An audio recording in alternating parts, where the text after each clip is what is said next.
I got into AFM racing in 2013. The triple was just getting put into the class as an experimental class. I think there were 4 or 5 bikes at the time.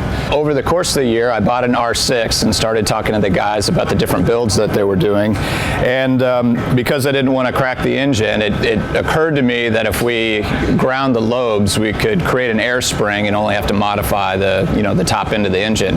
We created a fire-breathing Dragon engine that Ricky Corey at RCR Racing dynoed as a 4-cylinder to give us a baseline on power, and then we tripled it, and this bike did 125 on Ricky's dyno, and then when we tripled it, it did 83, 84 on 100 octane. Since then, the ground cam method is the method that everybody's using because you can spend $100 on eBay, get a spare set of cams, grind the lobes off for the disabled cylinder, basically do a cam swap, interrupt your fuel injector, either with software or with a dummy injector, and you're done. So it can be done in a weekend and a couple $100 on eBay and some time.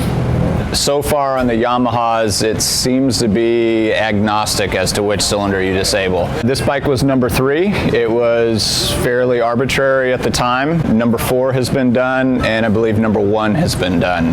The point of the website, the 450 Triple website, is to be sort of the one-stop location for everything you want to know about tripling a bike in general, and then your bike specifically, with an area for bike hacks.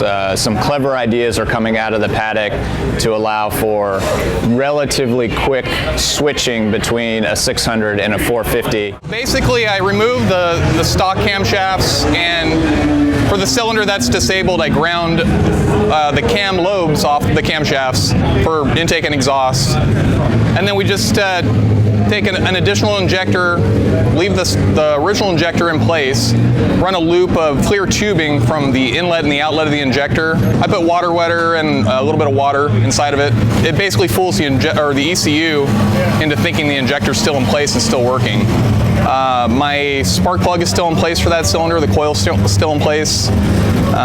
Ignition's operating as if it would be normally, so the ECU is also fooled there. And that's basically it. The only thing you need to do at that point is tune the engine. I was lucky enough to get a Power Commander map from somebody else who has a similar bike with a similar modification, and we tried improving on it, and it was so good that we couldn't really make any improvements. Yes, the spark plug is still firing. On which cylinder? Cylinder number 3 is the one that I disabled. The cylinder is still firing, the ignition's still firing, but there's no fuel entering the cylinder because the injector is now not operating for that cylinder. We close off the valves, so we grind the cam lobes off so the valve stays shut. So that operates an air spring. The pressure, it's compressing that air and expanding the air. So we're developing heat, and we're going to get some losses out of that. So my feeling was I wanted to develop what we call the pop-off valve. So it threads into the spark plug hole, and mine's set to 15 psi. So it pops off at 15 psi, and the cylinder itself stays at about 15 during the entire race. And about 10 minutes after that, it'll stay there.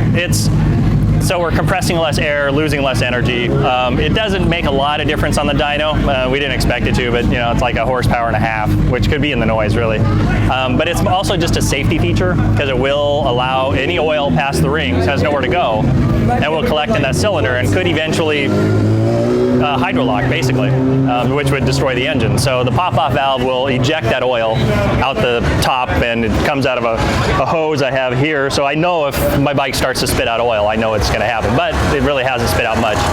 So it's kind of a safety feature that people, instead of a spark plug, will run. It's just one of the ways we do these 450s. It's what I thought would be the easiest. And it's worked well for me. This is the second year I've run the bike and had no issues with it, so I'm happy.